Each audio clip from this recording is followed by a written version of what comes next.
Alright guys, Rob Anderson, Clean Power Wash, Salisbury, Maryland. So, had an issue down here. Poked some holes in our tanks. Right there. That one has not fully gone in, but was pretty stinking close. This one, we didn't notice a leak yet, but now you can see, ta-da, there's actually a hole there. The front two ones, this one on the left-hand side had a big gash in it.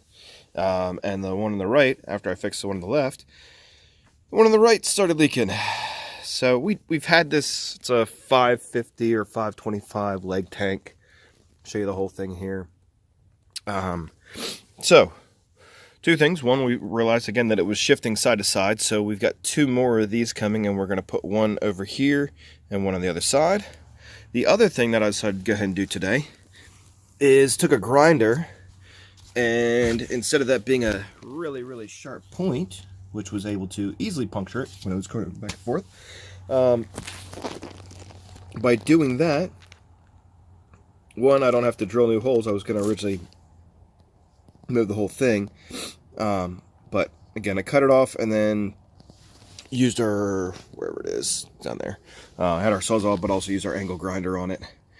I'm going to put a little bit of all-service pro enamel on there, just to, you know, help that stay good. And then what I'm also going to do is I'm going to put a piece of probably some seal tape. We bought some to try and patch the other spot on there, so that it will just give it one more bit of cushioning there.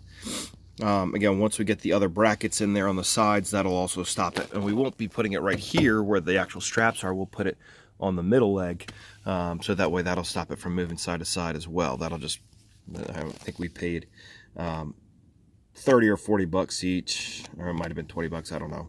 But we'll get two more of those, and then I'm also going to be using some more JB Weld. It's quick setting, strength 4400 psi, 5 minutes cures an hour. Use it for plastic. Even though this side is not punctured, we're going to go ahead and fill this gap. We're going to fill the other side of it too. I ended up, instead of taking the whole tank off, I lifted up. We got toolboxes on either side, so just lifted it up off there, and I'm going to be redoing all the plumbing on this stuff, making it a bit more efficient. So again, just some regular quick setting epoxy. We put some other stuff on the front which held up just fine. We'll kind of try and smooth those areas out, and again cover these other areas so that they have a little bit more cushion on them. So just in case you ever puncture or put a hole into your tank, it can be fixed, especially when it's just a small hole. So have a great day.